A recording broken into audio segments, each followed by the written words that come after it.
आप देख रहे हैं एसडीएम न्यूज़। मैं हूँ रियाद अंसारी।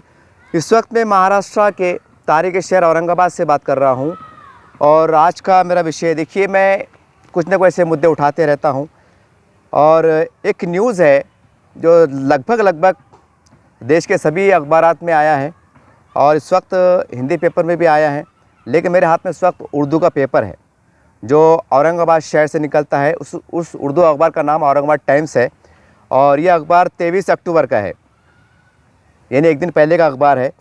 इसके फ्रंट पे दो न्यूज़ आई हुई है। देखिए, उसी न्यूज़ के हवाले से मैं देश की तमाम जनता को, तमाम पॉलिटिकल लीडर को, हमारे महाराष्ट्र राज्य के मुख्यमंत्री साहब एकनाथ शिंदे साहब को और केंद्र सरकार को, ये एक बहुत बड़ी बात है। एक हम समझते हैं बहुत बड़ा विश्लेषण है, बहुत बड़ी न्यूज़ है, तो बहुत इसको गंभीरता से ले। देखिए, फ्रंट के ऊपर न्यूज़ है, एक लखनऊ से एक न्यूज़ आई है देखिए, जिसकी हेडलाइन है सरकारी स्कूल में तलबा के नमाज पढ़ने पर प्रिंसिपल मअतल।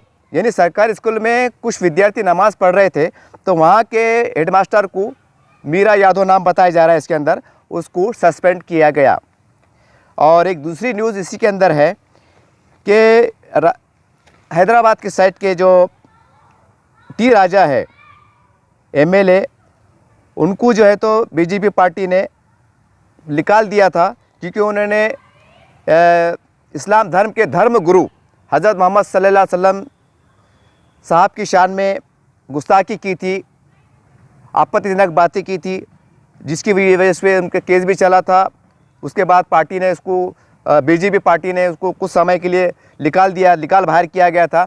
लेकिन जैसा देखा जा रहा है कि अब लोकसभा की आमद है पूरे देश में, तो फिर से इनको पार्टी में वापस ले लिया गया है। ये दो न्यूज़ बहुत काम की है।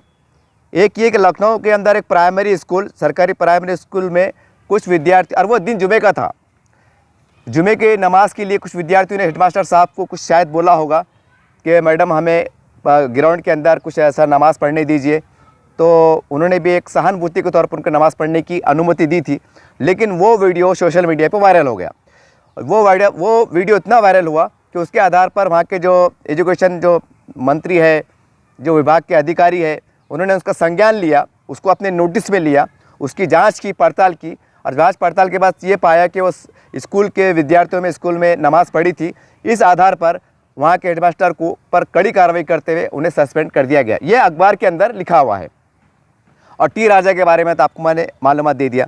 अब इसी के आधार पर मैं हमारे राज्य सरकार और केंद्र सरकार को कुछ कहना चाहता हूँ कि देखिए, इस देश में सरकारी आंकड़ों के अनुसार, उसके मुताबिक, यानी कि देश में आप 15 से 20 करोड़ की आबादी बताते हैं, जबकि बहुत से संगठनाएं, बहुत से पार्टियां ये कहती है कि इस देश में मुसलमान 30 से 35 करोड़ के आसपास है। ऐसा कहा जाता है क्योंकि बहुत से नाम यादी में नहीं आते हैं, बहुत से नाम गिनती में नहीं आते, ऐसे भी आरोप लगते हैं। खैर, वो आबादी कितनी है कितनी नहीं है बात का विषय है, लेकिन ये बात तो कम से कम सही है कि देश के अंदर 20 से 25 करोड़ मुसलमान रहते हैं, सम्मान से रहते हैं, ये देश को अपना मानते हैं, तिरंगे के लिए, देश के लिए जान देना, इसके लिए जीना मरने को अपनी शान समझते हैं। अब सवाल ये है, जब देश आज़ाद हो रहा था तो कई सैकड़ों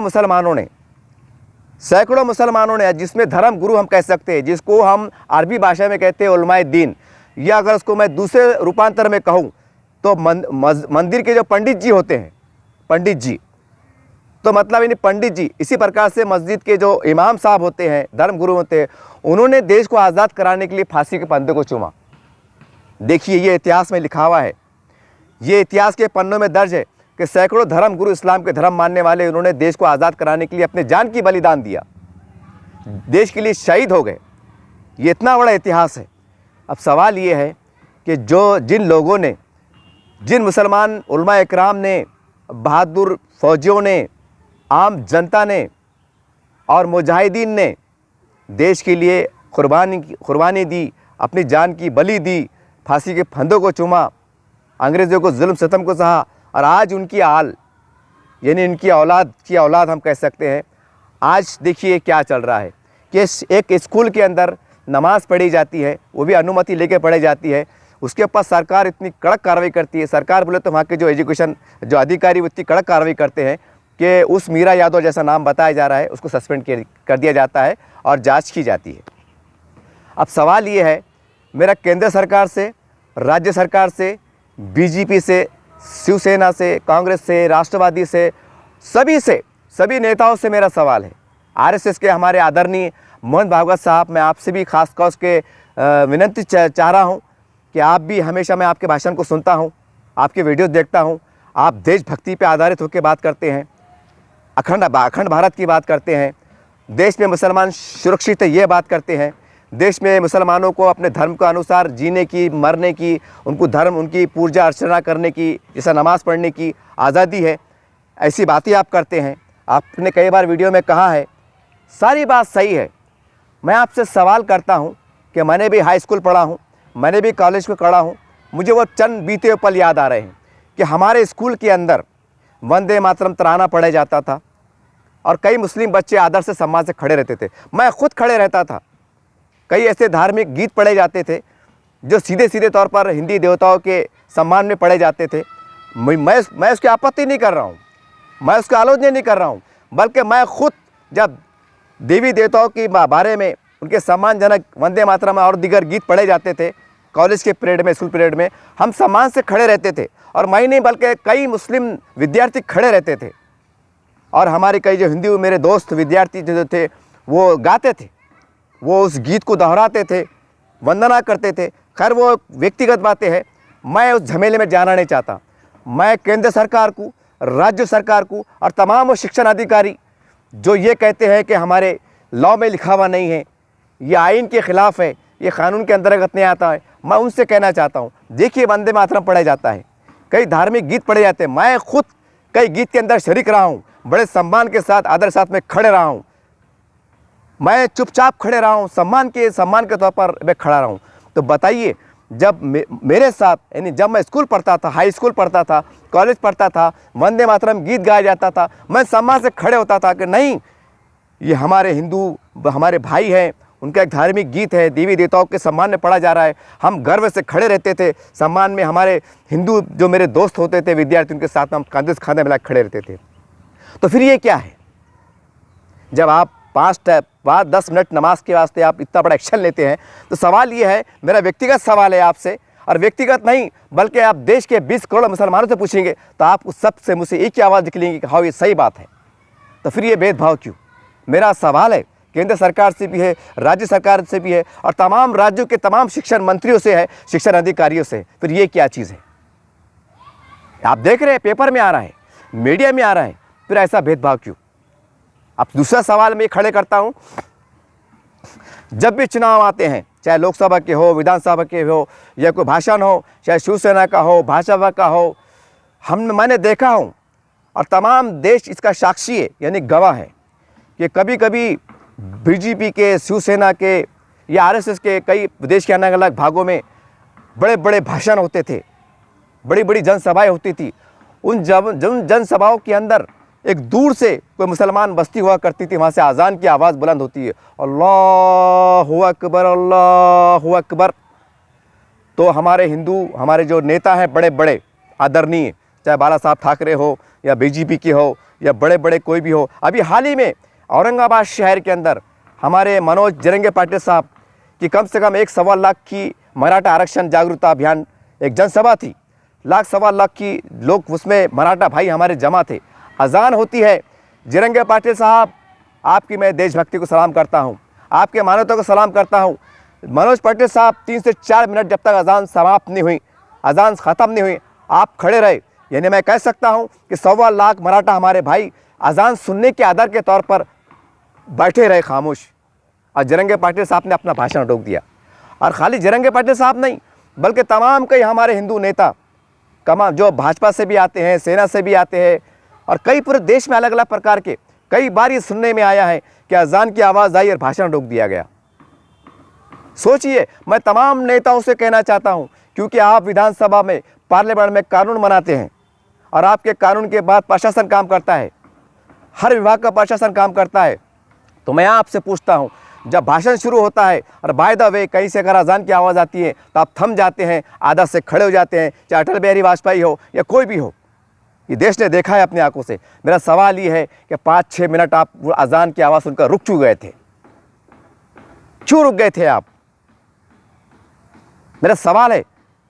इसलिए क्योंकि एक जिसे हम मालिक कहते हैं, जिसे हम अल्लाह कहते हैं, जिसे हम राम कहते हैं, जिसे हम रहीम कहते हैं, जिसे हम गॉड कहते हैं, जिसे हम अलग अलग नाम से पुकारते हैं, जानते हैं, मानते हैं, पूजा अर्चना करते हैं, इबादत करते हैं, ये उसके शान के लिए, उसके सम्मान के लिए, उसकी भक्ति के लिए ये आवाज़ बुलंद हो रही है, जिसे मुसलमान समाज अजान के नाम से जानता है, पहचानता है। क्या आप नहीं रुकते हैं? रुकते हैं? मुझे बताइए। एक मैं दूसरा आपको उदाहरण देना चाहता हूँ। हमारे पास तो सेकुलर है, सेकुलरिज्म है, और सेकुलरिज्म के हिसाब से अगर देखा जाए तो कोई भी सरकारी कार्यालय के अंदर देवी देवताओं की मतलब जो मूर्ति होती है, मतलब जो फोटोज़ होती है, वो नहीं होना चाहिए। मैं विरोध नहीं कर रहा हूँ, मैं तमाम धर्मों का सम्मान करता हूँ, और सम्मान करने के अंदर मैं गर्व महसूस करता हूँ कि मैं ऐसे देश में जीता हूँ, मैं ऐसे देश का सपूत हूँ जहाँ पर कई अनेक धर्म के लोग रहते हैं, और मैं उनका सबका सम्मान करता हूँ। ये मेरे लिए गर्व की बात है। लेकिन सवाल ये है कि जब सरकारी कार्यालय के अंदर इस तरह की जो तस्वीर हमारी आदरणीय देवी देवताओं की जो मतलब तस्वीर होती हैं, उनका फ्रेम में लगा होता है, और हमारे कई अधिकारी कर्मचारी बड़े आदर के साथ, सम्मान के साथ पूजा अर्चना करते हैं, अगरबत्ती लगाते हैं, तो फिर ये क्या है? ये क्या है? फिर ऐसा क्यों हो नहीं पाता कि हर सरकारी कार्यालय में एक मक्का मदीने का फ़ोटो भी लगाई जाए, ईसाई धर्म का गॉड का फ़ोटो लगाया जाए? ऐसा क्यों हो नहीं पाता? ये सवाल करता हूँ मैं यहाँ के भारत के नागरिक होने के नाते, मैं सवाल करता हूँ देश के सपूत के नाते, मैं सवाल करता हूँ क्योंकि मेरे पूर्वजों ने फांसी को फंदे को चूमा है, मेरे पूर्वजों ने जान की बलि दी है। उस आधार पर, उस नैतिक आधार पर मैं तमाम देश के नेताओं से पूछना चाहता हूँ कि मेरे पूर्वजों ने जब देश के लिए शहीद हुए हैं, तो क्या मेरा अधिकार नहीं बनता है कि मैं आपसे सवाल करूँ? सवाल ये है कि सवाल मेरा उचित नहीं है।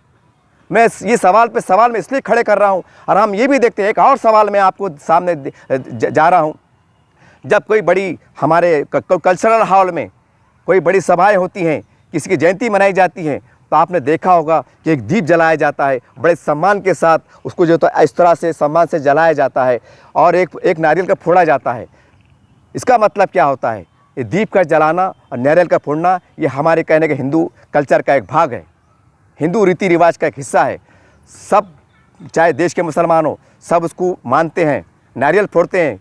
कई ऐसा देखने में आया है, मुसलमान समाज का नेता भी नारियल फोड़ता है, कार्यकर्ता भी नारियल फोड़ता है। कई हमने कार्यक्रम में देखा है कि मुस्लिम समाज के बड़े बड़े नेता, आमदार, खासदार भी जो है तो वो दीप को जलाते हैं, जबकि वह हिंदू रीति रिवाज का कल्चर का हिस्सा है। नहीं तो बताइए ना फिर दीप का मतलब क्या है? अरे कुछ है तो बताइए आप। मैं ये कहना चाहता हूँ कि हमारी देश की एकता कितनी खूबसूरती है कि बहुत सी ऐसी हिंदू रिवाज की बातें हैं कि सब हिंदू नेता हो, कार्यकर्ता हो, मिल के मनाते हैं।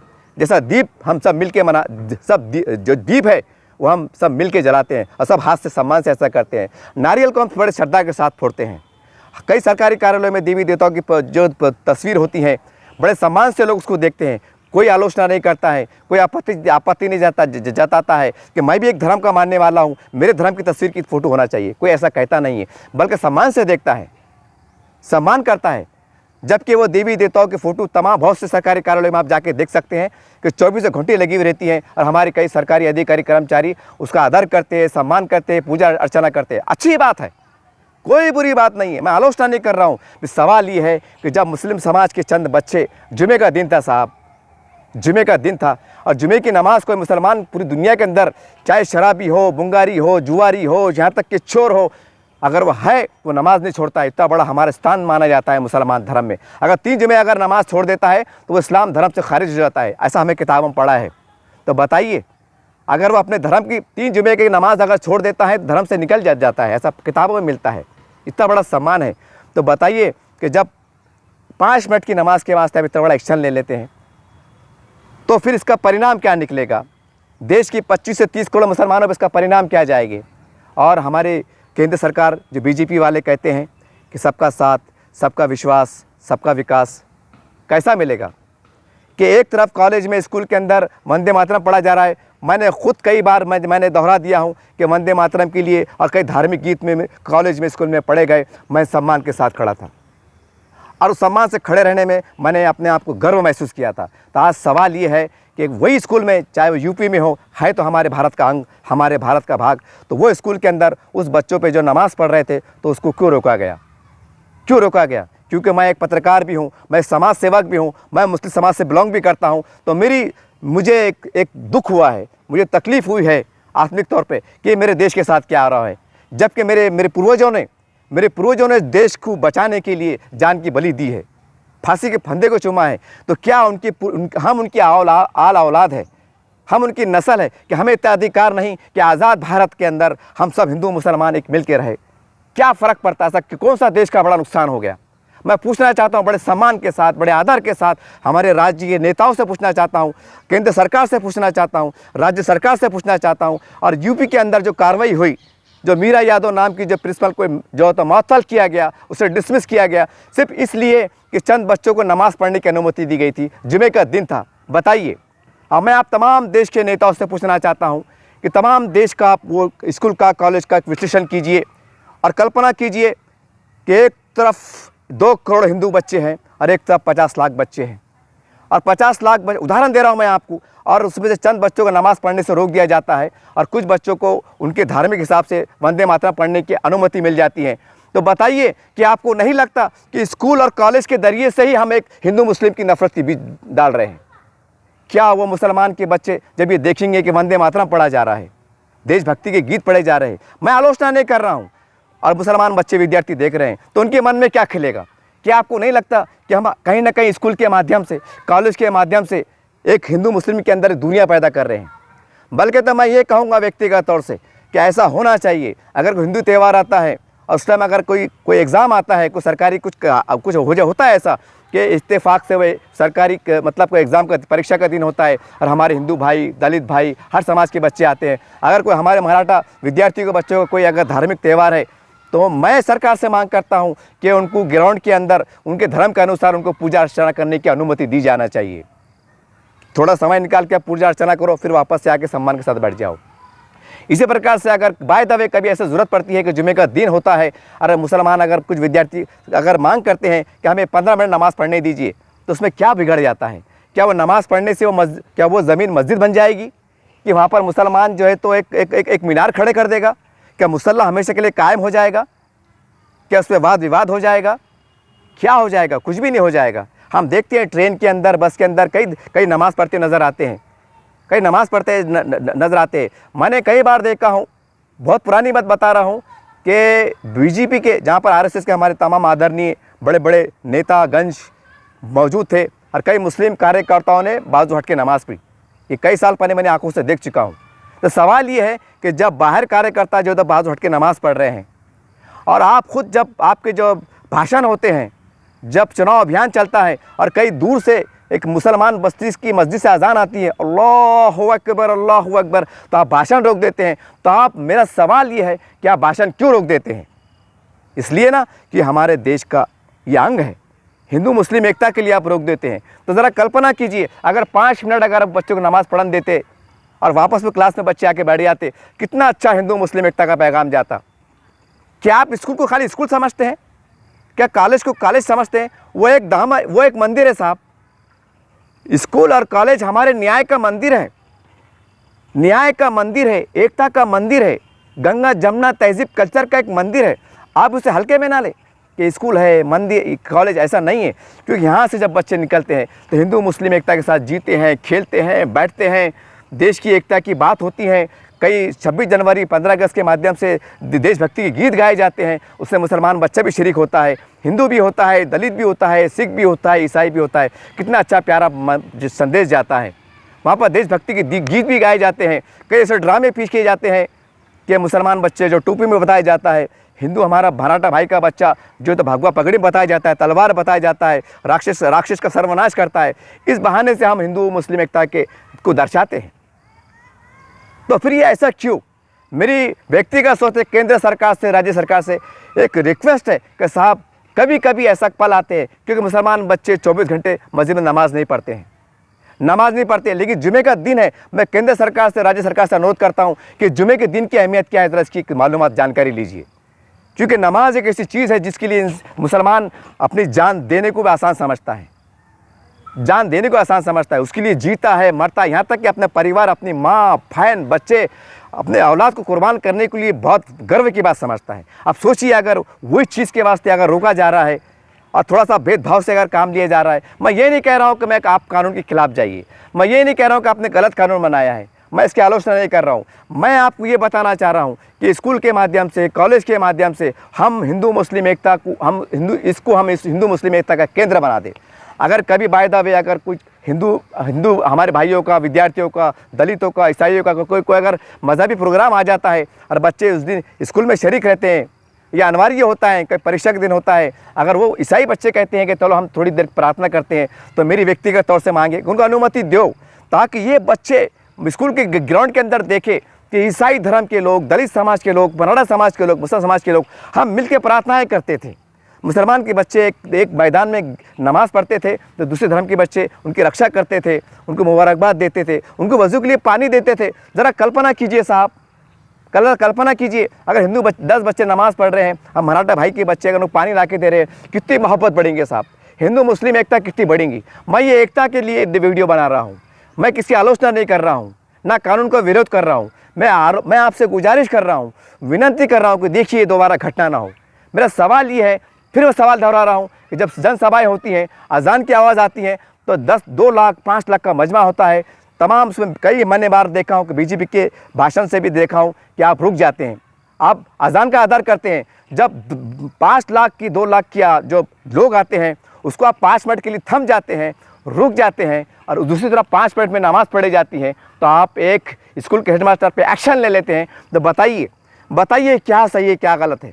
मैं आपसे पूछता हूँ, बड़े निम्रता के साथ पूछता हूँ, बड़े आदर के साथ पूछता हूँ। इसी के साथ साथ मैं आखिरी में जाते जाते हमारे आदरणीय उच्चतम न्यायालय यानी कि सुप्रीम कोर्ट, हाई कोर्ट के जजेस साहब, बड़े हाथ जोड़ के आपसे विनती करता हूँ साहब, जब इंसान निराश हो जाता है, मायूस हो जाता है, तो हाई कोर्ट, सुप्रीम कोर्ट का एक दरवाज़ा, एक न्याय का मंदिर एक ऐसा होता है, तो गरीब को हर गरीब से गरीब को एक उम्मीद होती है, एक आशा होती है कि इस न्याय के मंदिर से मुझे इंसाफ मिलेगा, और इंसाफ मिलता भी है, इंसाफ मिलता भी है, भले थोड़ी देर हो जाती है। मैं आपसे गुहार लगाता हूँ, क्योंकि हमारे पास कानून बना हुआ है कि अगर ऐसी घटनाएं घटती हैं, अगर देश में संकट आता है, कोई अगर बहुत बड़ी घटनाएं घटती हैं, कोई वाक़या घट जाता है, तो हाई कोर्ट और सुप्रीम कोर्ट के जो जज रहते हैं उनको तब पावर होता है कि उसको संज्ञान में लेते हैं, उसके ऊपर नोटिस लेते हैं, और केंद्र सरकार को तथा राज्य सरकार को जवाब तलब करते हैं। ऐसा हमने अखबार में कई बार देखा है। तो मैं आपसे गुजारिश करता हूँ बड़े निम्रता के साथ हमारे हाई कोर्ट के जजेस साहब से, सुप्रीम कोर्ट के जज साहब से, कि आप थोड़ा उनको दिशा निर्देश दीजिए, क्योंकि ये देश की हमारी एकता की बात है, ये अखंडता की बात है, और ये बहुत प्यारी बात है, बहुत खूबसूरत बात है। क्योंकि अगर बचपन से क्योंकि आप वकील साहब हैं, आप जज साहब हैं, आप बेहतर तरह के समझ सकते हैं, क्योंकि राजनीतिक लोग राजनीति की बात करेंगे, अपने अपने सवाल की बात करेंगे, नहीं न्यायपालिका के जो हमारे हाई कोर्ट के जज होते हैं, सुप्रीम कोर्ट के जज होते हैं, वो निष्पक्ष होकर खुली आंख से जो तो सोचते हैं, और जो अच्छा हो सकता है करने की कोशिश करते हैं। इसलिए मैं आपसे दुहार लगा रहा हूँ कि क्या बिगड़ जाता है कि एक तरफ हम स्कूलों में, कॉलेज में वंदे मातरम पढ़ते हैं, धार्मिक श्लोक के गीत पढ़े जाते हैं, मुसलमान के बच्चे सम्मान से खड़े होते हैं, कई जयंतियाँ मनाई जाती है, फुलहार डाले जाते हैं, उनके बारे में बहुत कुछ कहा जाता है। मुसलमान के विद्यार्थी चाहे लड़की हो लड़का हो सम्मान से खड़े रहते हैं, आदर करते हैं, जय जयकार के नारे लगाते हैं। और कभी वक्त बाई चांस ऐसी घटना हो जाती है, इत्तेफाक से हो जाता है कि जुमे का दिन होता है या कोई बहुत बड़ा दिन होता है धार्मिक हिसाब से, और कुछ मुसलमान के बच्चे अगर स्कूल के प्रिंसिपल से अनुमति लेकर नमाज़ पढ़ लेते हैं, तो क्या बिगड़ जाता है, क्या बिगड़ जाता है। अगर आप नमाज़ पढ़ा देते, उस वीडियो को वायरल कर देते, तो यकीन मानिए मैं तो कहता हूँ कि हमारी देश का सर ऊंचा हो जाता, पूरी दुनिया को मैसेज जाता कि देखो ये हमारी भारत की धरती। इसलिए कहा जाता है ये सूफी संतों का देश है, इसलिए कहा जाता है गंगा जमुना तहजीब का देश है, इसलिए कहा जाता है कि यहाँ का गंगा जमने का तहजीब का कल्चर है, इसलिए कहा जाता है कि देश पूरी दुनिया के अंदर लोकतंत्र की माँ है, इसलिए कहा जाता है कि सैकड़ों धर्म के लोग यहाँ पर जीते हैं, मरते हैं, मिलजुल के रहते हैं। इसलिए कहा जाता है कि देखो सवाल ये है, इसके अंदर मेरे कई सवाल थे। मैंने अपने एक अधिकार इस्तेमाल करते हुए, जो मेरा अधिकार है एक नागरिक होने के नाते, मैंने आपसे पूछा हूँ, मैं मुसलमान नागरिक होने के नाते मैं बड़े निम्रता के साथ यही कहना चाहता हूँ कि देखिए राजनीति में क्या होता है, क्या नहीं होता है, क्या आरोप लगते हैं, मुझे नहीं पता। मुझे नहीं पता कि क्या सोचते हैं, लेकिन कृपया करके अल्लाह के वास्ते, राम के वास्ते, रहीम के वास्ते, गॉड के वास्ते, चाहे देश का कोई भी क्षेत्र के अंदर, ग्रामीण हो, ज़िला हो, राज्य हो, अगर स्कूल, प्राइमरी स्कूल हो या हाई स्कूल हो या कॉलेज हो या डीएड कॉलेज हो, जहाँ पर अगर धार्मिक एकता की बात आती है तो ऐसा एक कानून बनाने का प्रयास कीजिए कि ज़्यादा से ज़्यादा 10 मिनट के अंदर एक अच्छे स्वरूप में, ताकि कोई विद्यार्थियों को नुकसान ना पहुँचे, शोर शराबा ना हो, हंगामा ना हो, खामोश तरीके से अगर आप प्रार्थना कर लेते हैं, वापस आके फिर क्लास में बैठ जाते हैं, कोई बुरी बात नहीं है। ऐसे कानून बनाने की ज़रूरत है, इसलिए क्योंकि स्कूल के ज़रिए से ही हम देशभक्ति सीखते हैं। हिंदू मुस्लिम एकता का हमें पाठ पढ़ाया जाता है। जब एक तरफ मुसलमान बच्चों को रोक दिया जाता है और दूसरी तरफ हम वंदे मातरम हम पढ़ते हैं, सम्मान में खड़े रहते हैं, तो मेरे मन में सवाल तो उभरेगा कि क्या चल रहा है, ये क्या चल रहा है। बहरहाल मैं चाहता हूँ, ये वीडियो मैंने देशभक्ति से डूबकर बनाया हूँ, देश की अखंडता एकता के लिए बनाया हूँ। मेरी कोई बात का गलत मतलब ना निकाले। मैं तमाम देश के नेताओं को, चाहे शिवसेना हो, भाजपा हो, आरएसएस हो,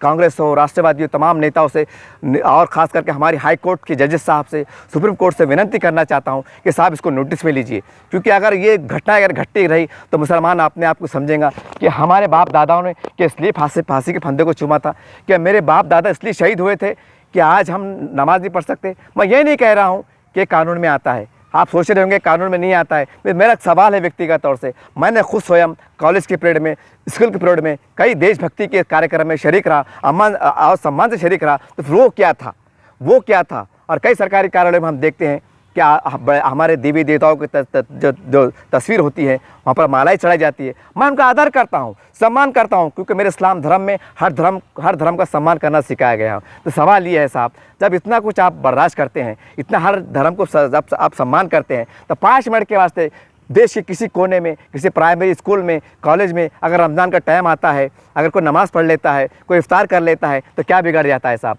क्या हमने इफ्तार पार्टी में नहीं देखा शिवसेना के लोग, भाजपा के लोग ये इफ्तार पार्टी करते हैं और ये संदेश देता है कि देश में हिंदू मुसलमान एक है। ज़रा सोचिए, तो उसी प्रकार से अगर स्कूल के अंदर, कॉलेज के अंदर अगर किसी को कोई शांति भंग नहीं होती है, कोई डिस्टर्ब नहीं होता है, कोई लॉ एंड ऑर्डर ख़राब होने की बात नहीं आती है, किसी मतलब मैदान के कोने में जाकर, एक झाड़ के नीचे जाकर थोड़ा कपड़ा बिछा के एक 5 मिनट नमाज अदा कर लेते, तो क्या बिगड़ जाता है साहब? क्या बिगड़ जाता है? अगर आप अनुमति देते हैं, हम गर्व से कहते हैं, वैसे भी हम गर्व से कहते हैं कि हम भारत माँ के सपूत है, भारत मेरा देश है, लेकिन अगर जो है तो मेरी संतान को और मुझे अगर ऐसी आज़ादी मिल जाए मेरे बच्चों को थोड़ी 5 मिनट के वास्ते, तो मैं तो कहूँगा कि मेरे बच्चों को मैं और ज़्यादा शिक्षा दूंगा कि अगर देश के ऊपर कुछ आँच आई तो सबसे पहले गर्दन तुमने कटाना। इसलिए क्योंकि ये वो देश में हम जीते हैं जहाँ पर तुमको इतनी आज़ादी है कि अगर स्कूल के टाइम के अंदर तुमको जुमे की अजान होती है, तो यही यहाँ पर तुम्हें सर झुकाने की और इस मादरे वतन की मिट्टी को सजदा करने की तुम्हें अनुमति दी जाती है,